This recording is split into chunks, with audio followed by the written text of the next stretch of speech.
Este impactante video, grabado en México, muestra a un hombre cargando el cuerpo sin vida de una joven. Días más tarde, dos ciclistas encontrarían desafortunadamente ese mismo cuerpo abandonado al costado de una autopista. Su identidad se confirmó gracias a unas fotos que le tomaron a los tatuajes que tenía dicho cuerpo, que rápidamente empezaron a circular en las redes sociales y que encendieron una alarma nacional. Así fue como comenzó el caso de Ariadna López Díaz, una investigación que terminó convirtiéndose en una de las más controversiales y cuestionadas de los últimos años. Lo que parecía ser un hallazgo trágico, pero claro, pronto se transformó en una historia llena de dudas, contradicciones y decisiones sospechosas. Dos autopsias con resultados totalmente diferentes y versiones oficiales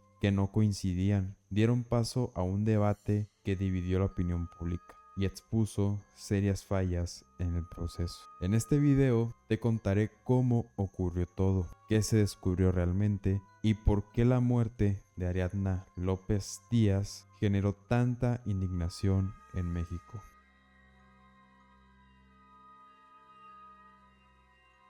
Bienvenidos a un nuevo caso en el canal. Antes de comenzar, quiero agradecerles por acompañarme una vez más y recordarles que aquí siempre buscamos contar estas historias con respeto, claridad y responsabilidad. El caso de hoy es uno que generó bastante controversia en México y que levantó muchas preguntas sobre cómo se manejan ciertas investigaciones. Espero que este video sea de tu agrado y que el análisis que les presento les ayude a entender mejor lo que ocurrió. Si les gusta este tipo de contenido, no olviden dejar su like, suscribirse y comentar desde dónde nos estás viendo. Su apoyo me motiva muchísimo a seguir trayendo más casos como este al canal. Y sin más que decir, comencemos con la historia de Ariadna López Díaz. Ella nació el 5 de julio de 1995 en la Ciudad de México. Era hija de Armida Díaz y, según varios testimonios, la menor de 5 hermanos, aunque no todos compartían el mismo padre.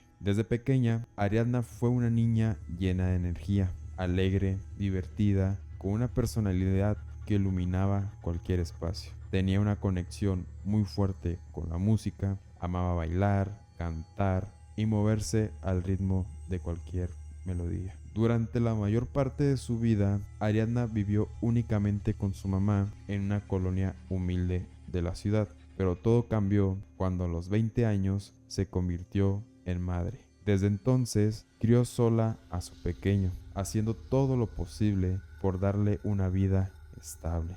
Aunque no fue un camino fácil, Ari encontraba fuerzas en el amor de su hijo y en el apoyo incondicional de su mamá, quien siempre estuvo a su lado. Sin embargo, en 2018, la vida le arrebató su mayor soporte. Su madre falleció tras luchar contra el cáncer de mama. Con ese golpe, Ariadna no solo perdió a la persona que más amaba, también su estabilidad emocional y económica. Poco después, ella y su hijo fueron desalojados del departamento donde vivían. En medio de la incertidumbre, encontró un refugio inesperado: la amistad. Una de sus mejores amigas la recibió en su casa, compartiendo gastos, techo y un poco de esperanza de comenzar de nuevo. Ariadna decidió llevar siempre consigo a quienes marcaron su vida. Se tatuó el nombre de su madre como un homenaje permanente y también se grabó en la piel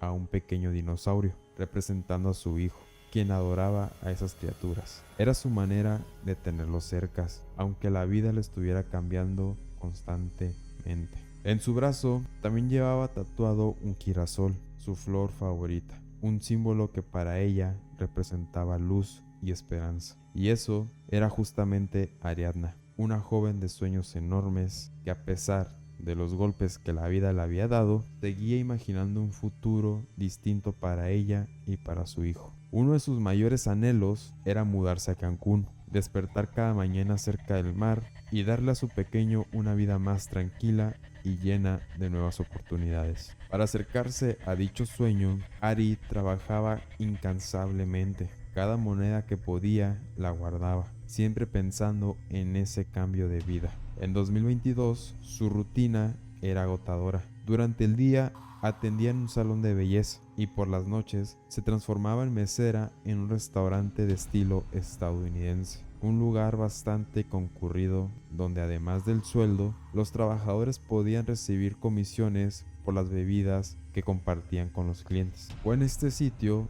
donde conoció a Vanessa Flores, otra mesera del lugar, quien mantenía una relación con un hombre llamado Rautel Astudillo García. Rautel era conocido por su estilo de vida tan llamativo. Presumía pertenecer a una familia adinerada de Morelos y se movía como si fuera un empresario importante dentro del sector aduanero. Siempre estaba rodeado de lujos, tenía escoltas, un vehículo todoterreno que normalmente manejaba su chofer y vivía en un departamento moderno ubicado en una de las zonas más exclusivas de la ciudad. Quienes lo conocieron lo describen como alguien que gastaba sin pensar, que hablaba fuerte y que siempre buscaba impresionar. Era el tipo de persona que dejaba huella en cualquier lugar al que iba. Incluso tenía episodios cuestionables de su pasado, como un accidente ocurrido en agosto de 2021 en el que una mujer resultó herida. Aunque fue detenido, recuperó la libertad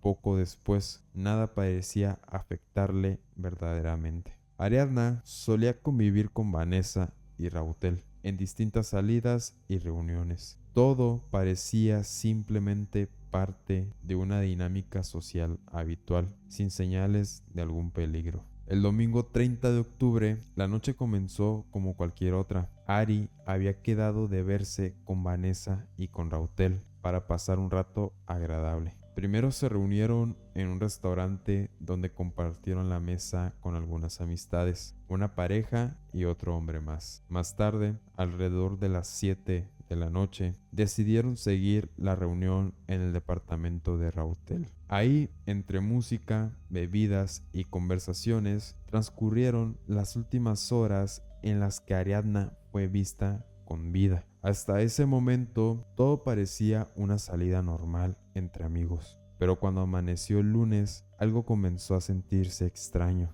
Ariadna no volvió a casa, no leyó los mensajes, no respondió las llamadas y su silencio encendió de inmediato las alarmas de su compañera de vivienda. Preocupada, trató de comunicarse con las últimas personas que la habían visto la noche anterior. La respuesta que recibió no hizo más que aumentar su inquietud. Tanto Vanessa como Rautel aseguraron que no sabían nada de Ariadna. Dijeron que se había ido marchando por su cuenta alrededor de las 8:30 de la noche y que había tomado un taxi. Pero ni siquiera en eso coincidían. Uno afirmó que salió a la calle y subió el primer taxi que pasó. El otro dijo que pidió uno por aplicación. Lo único seguro era que desde ese momento nadie había vuelto a verla. La amiga de Ari, cada vez más angustiada por obvias razones, decidió darle aviso a su familia. Entonces comenzó una búsqueda desesperada. Primero entre conocidos, después en redes sociales, donde empezaron a circular fotos de Ariadna junto con pedidos de ayuda para dar con su paradero.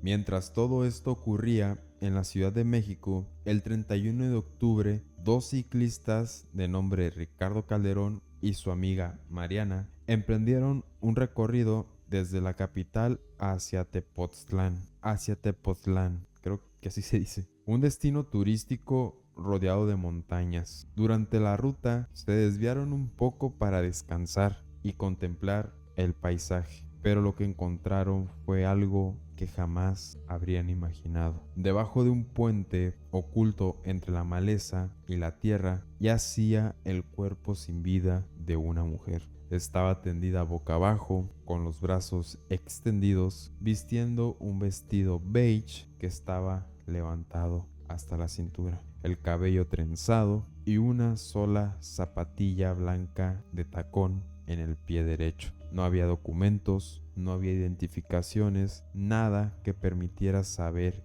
quién era. Ricardo, al ver dicha escena, llamó a la policía de inmediato, pero temiendo que el caso fuera ignorado o tratado como uno más, como suele suceder, tomó una decisión que sería clave más adelante. Fotografió los tatuajes visibles y un collar metálico que la joven llevaba puesto, un dije con un símbolo de paz dentro de un corazón. Esas imágenes serían las que, horas después, permitirían identificarla. Para evitar que aquella información se perdiera o quedara en el olvido, Ricardo decidió publicar las fotografías en internet y cuidó cada detalle para no mostrar nada que pudiera ser irrespetuoso hacia la víctima y su familia. Su intención era una sola: que alguien, un familiar, un amigo, cualquier persona que la conociera pudiera reconocerla. Ricardo sabía que en un país donde los casos violentos son tan frecuentes y muchos cuerpos ni siquiera llegan a ser identificados, esa pequeña acción podía marcar la diferencia. Ese mismo día, alrededor de las 4:45 de la tarde, la Fiscalía Especializada en Feminicidios del estado de Morelos recibió el reporte del hallazgo en el kilómetro 7 de la autopista México-Cuernavaca. Se activó el protocolo correspondiente, pero la identificación no fue inmediata. No fue sino hasta el 2 de noviembre cuando la familia de Ariadna recibió la noticia que jamás hubieran querido escuchar. La joven encontrada bajo el puente era ella. La familia estaba justamente a punto de presentar una denuncia formal por su desaparición cuando una de las sobrinas, que había compartido su fotografía en redes sociales, recibió un mensaje inesperado. Una amiga en común le pidió revisar de inmediato sus mensajes privados. Allí encontró el enlace publicado por el ciclista. Al abrirlo, el mundo se le vino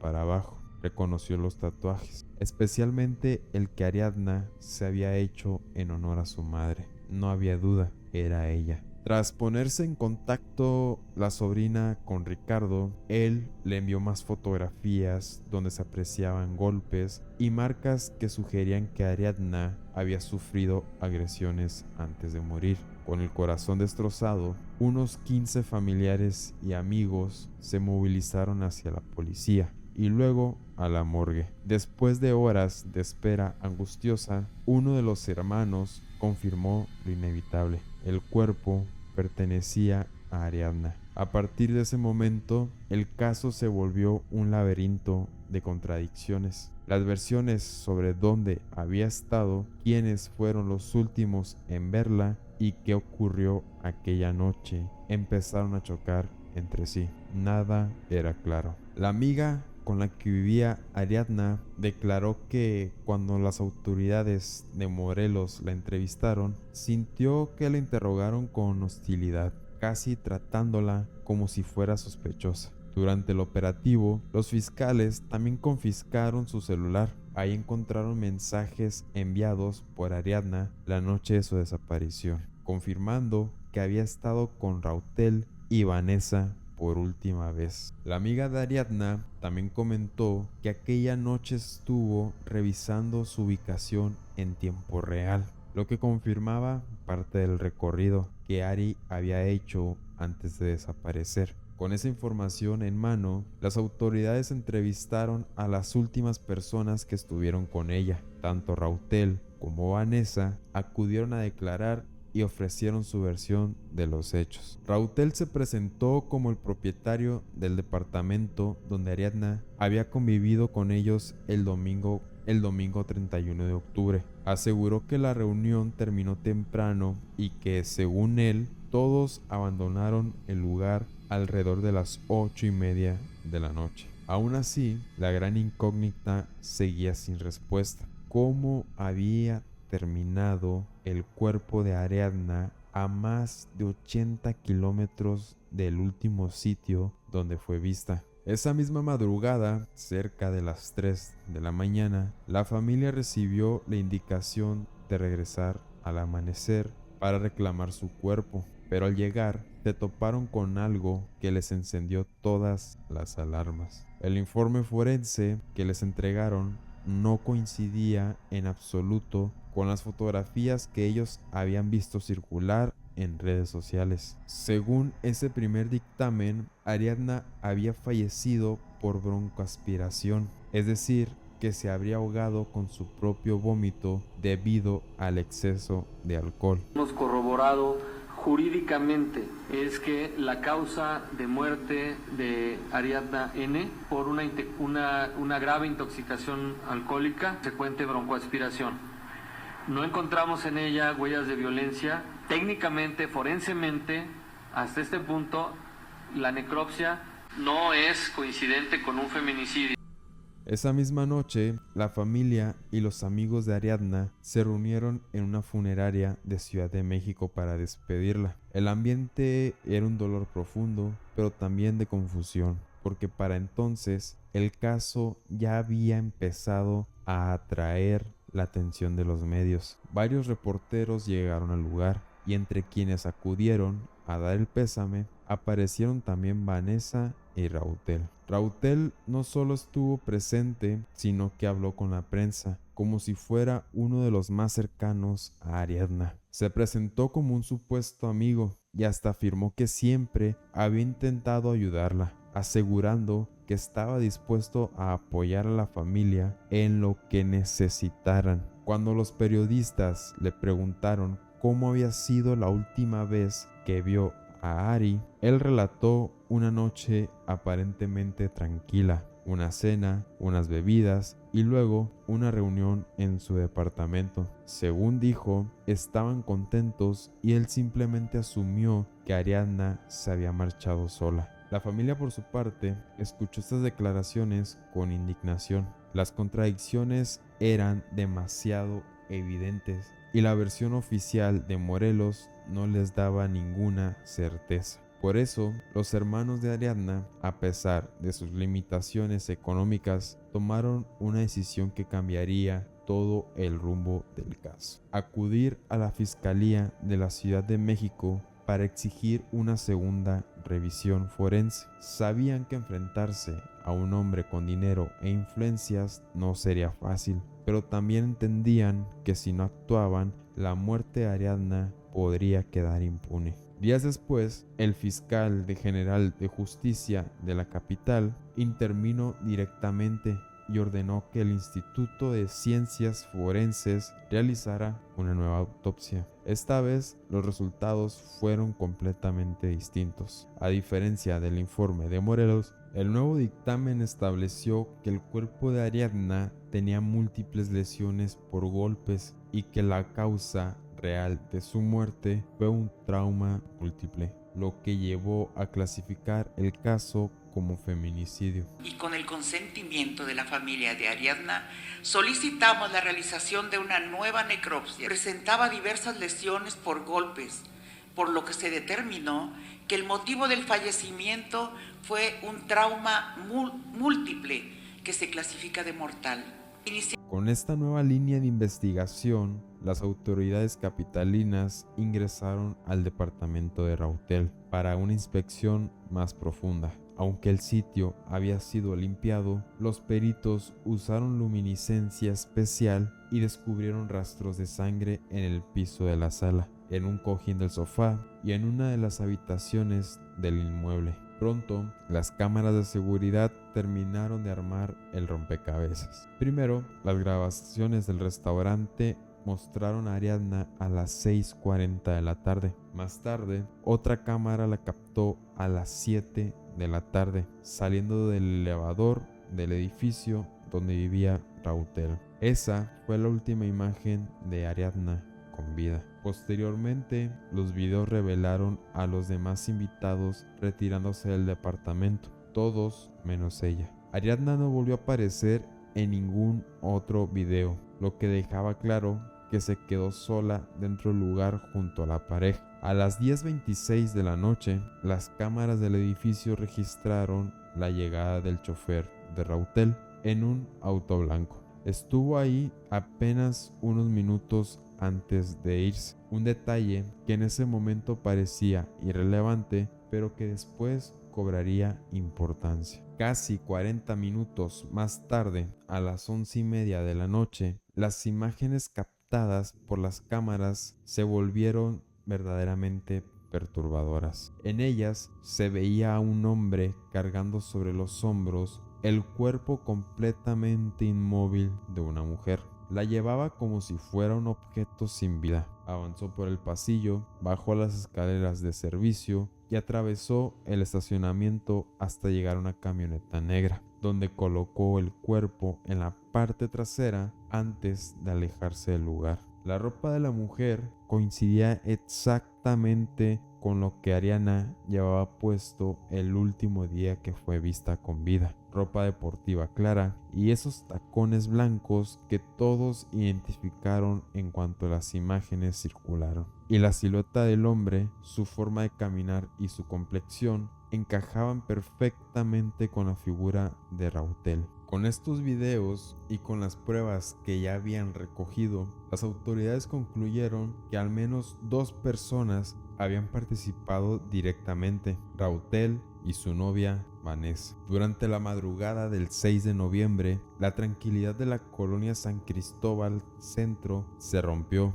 cuando agentes de la policía de investigación llegaron a la casa de Vanessa. La joven, de apenas 20 años, fue detenida como coautora material del feminicidio de Ariadna. Las indagatorias revelaron que ella estuvo presente en el departamento durante los hechos y nunca intervino para impedirlos. Fue trasladada a un centro femenil y un juez ordenó prisión preventiva inmediatamente. Para ese momento, Rautel ya se había dado la fuga, pero cuando supo que Vanessa había sido arrestada y que existía una orden de captura en su contra, tomó una decisión que nadie esperaba. En la madrugada del 7 de noviembre apareció voluntariamente en la fiscal de Nuevo León, intentando mantener un perfil sereno mientras los medios lo rodeaban. Ante las cámaras declaró que era inocente, que no había hecho daño a Ariadna y que se entregaba porque confiaba en que la verdad saldría a la luz. Pidió a sus conocidos que salieran a defenderlo públicamente y sostuvo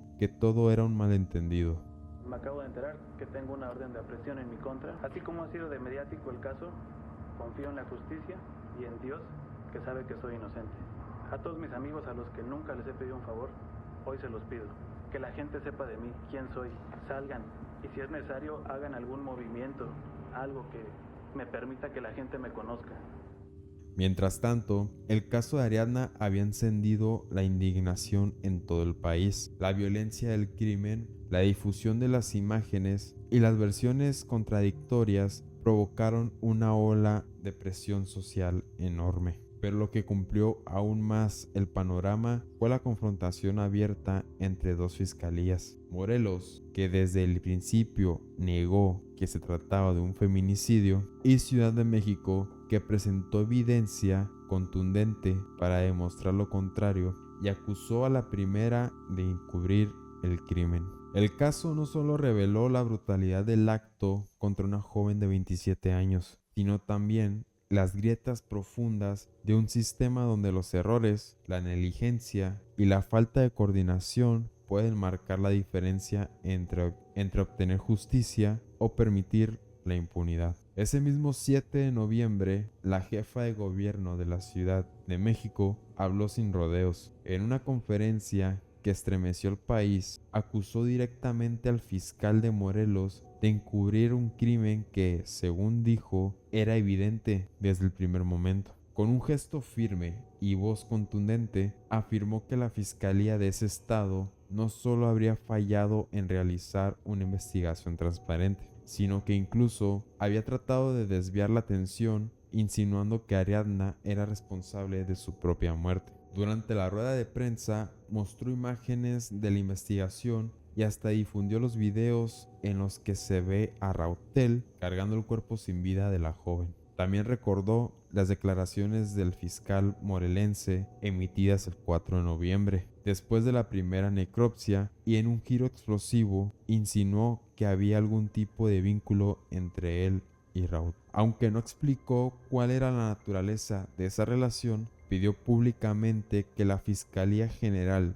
de la República investigara al funcionario. Las declaraciones encendieron un enfrentamiento político y mediático sin precedentes. Minutos después, el fiscal de Morelos salió a defenderse. Aseguró que nunca descartó el feminicidio, solo que, según él, no contaban aún con elementos suficientes para acreditarlo. Con un tono duro, dijo que no buscaba confrontarse con la Ciudad de México, pero calificó de infundadas las acusaciones en su contra y afirmó que no existía evidencia real que pusiera en duda el trabajo de su institución. Más tarde, ya entrada la noche, la Fiscalía de Morelos emitió un comunicado intentando calmar la crisis. Reiteraron que el personal forense a cargo del primer análisis estaba certificado y que no se habían alterado pruebas. Según ellos, la causa del fallecimiento seguía siendo broncoaspiración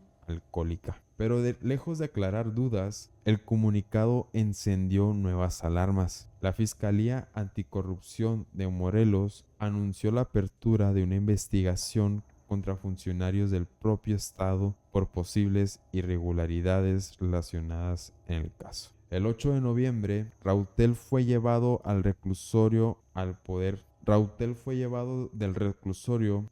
Judicial de la Ciudad de México para su audiencia inicial. El juez determinó imponerle prisión preventiva por tratarse de un delito grave y validó su detención como legal. En ese momento, la investigación tomó un rumbo aún más oscuro. Se reveló que él habría hecho varias llamadas a contactos en Morelos antes de que los ciclistas encontraran el cuerpo de Ariadna. En esas conversaciones, según la investigación, discutió el punto exacto donde podría abandonar el cadáver sin ser descubierto. Los datos de geolocalización no dejaban mucho margen de duda. Su teléfono estuvo conectado en distintos momentos en Tepoztlán, justamente cerca del kilómetro donde fue encontrado el cuerpo. La línea de tiempo era reveladora. La mañana del 31 de octubre, su celular dio señal en Morelos. Horas después,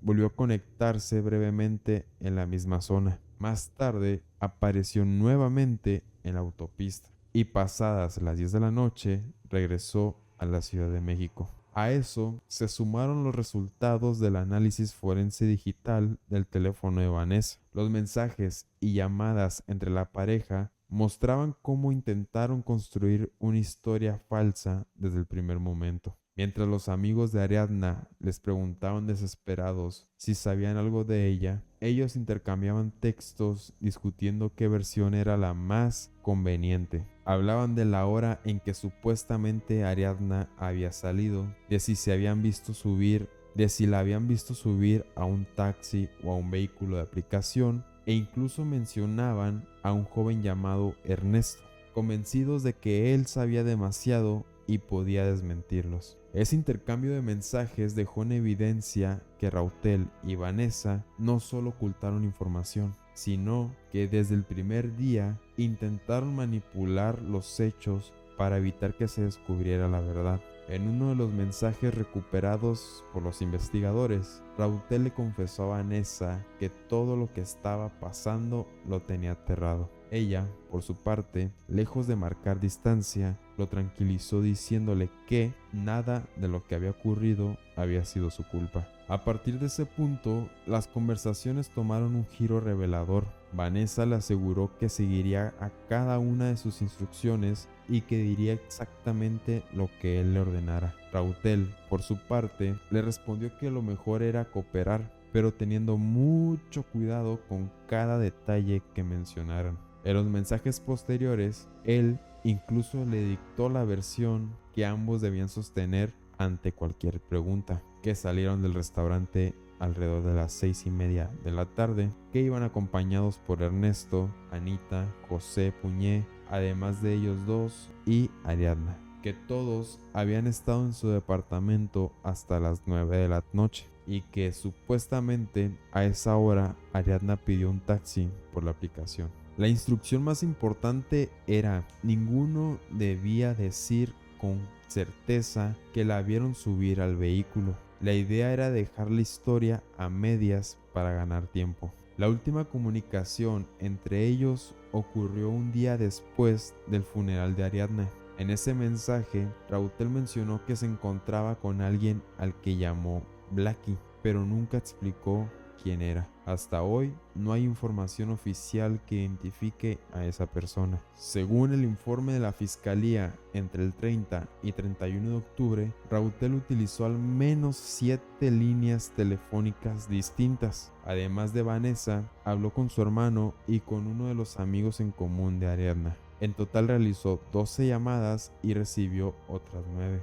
El intercambio era constante, como si estuviera organizando una estrategia desde el primer momento. Cuando los expertos analizaron el teléfono de Vanessa, encontraron más mensajes que reforzaban la idea que ambos cubrían la verdad. Las amigas de Ariadna para que pidiera los videos de las cámaras del edificio, pero ella respondió que no se vería nada útil. Rautel, por su parte, estaba confiado. Creía que las grabaciones solo se guardaban 24 horas antes de borrarse automáticamente. Lo que ninguno imaginaba era que existían otras cámaras fuera del edificio que registraron todo. En una charla con otra amiga que buscaba alguna pista sobre los últimos movimientos de Ariadna, Vanessa volvió a contradecirse. En lugar de confirmar si Ari había mencionado algún plan para reunirse con alguien más, ofreció una versión totalmente distinta. Dijo que la joven había discutido con su compañera de vivienda y que,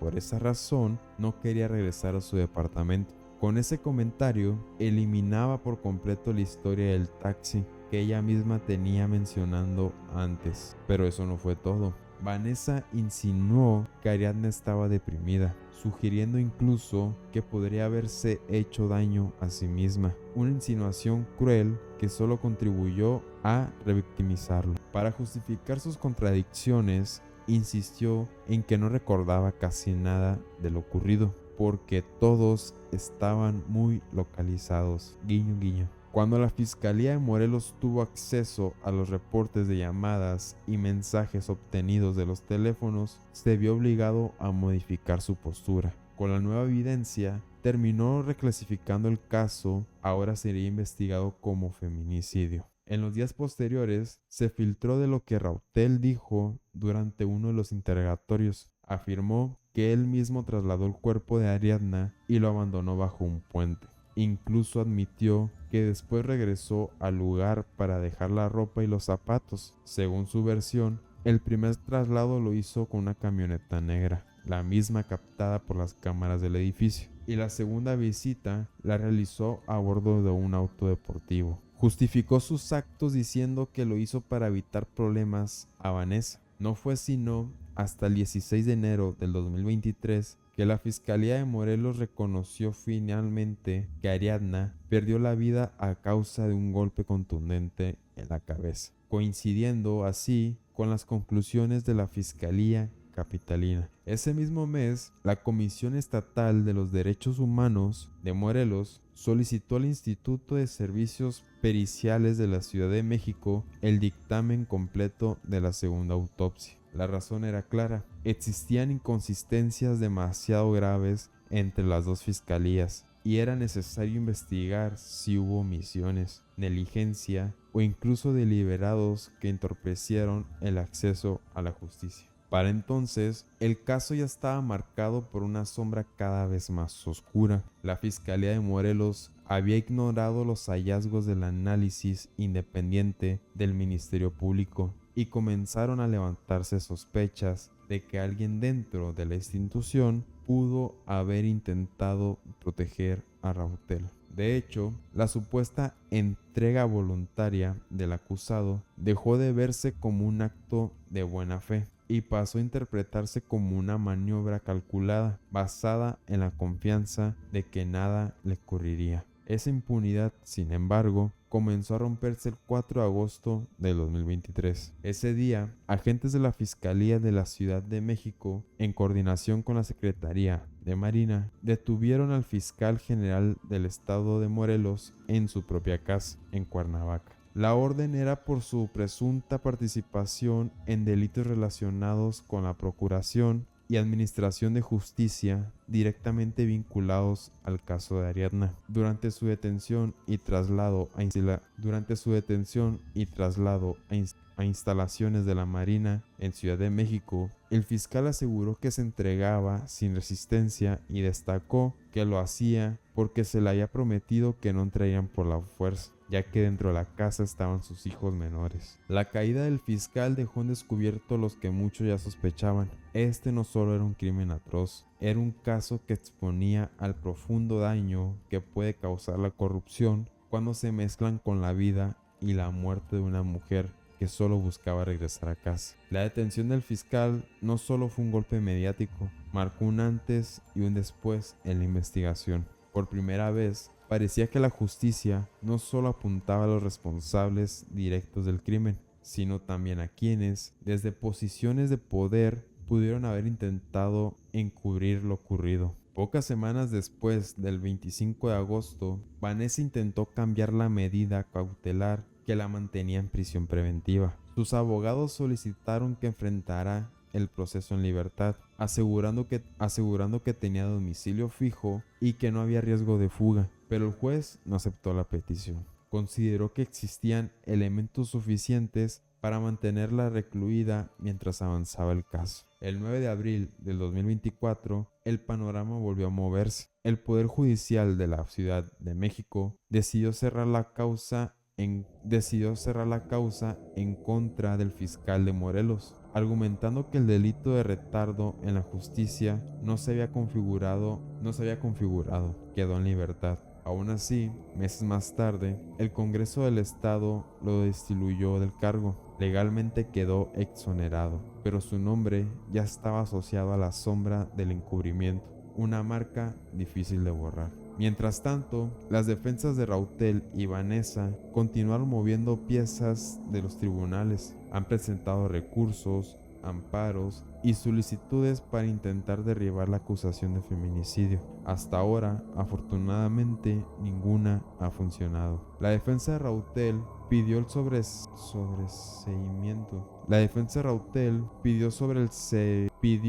sobreseimiento del caso, alegando falla de pruebas, pero un juez lo rechazó. Y cuando intentaron lograrlo mediante un amparo, la jueza encargada lo negó en junio de 2024, señalando que las evidencias eran suficientes para mantenerlo procesado por feminicidio. Ese mismo mes, la Fiscalía General de la República le sumó una acusación más: desaparición cometida por particulares, debido a su presunta participación en el traslado, abandono y ocultamiento del cuerpo de Ariadna. A pesar de la estrategia exhaustiva de sus abogados, tanto Rautel como Vanessa siguen en prisión preventiva. El proceso continúa y la exigencia de justicia por parte de la sociedad no ha disminuido. Y entre toda esta tormenta legal hay algo que no se puede olvidar. Si no hubiera sido por la sensibilidad de un ciclista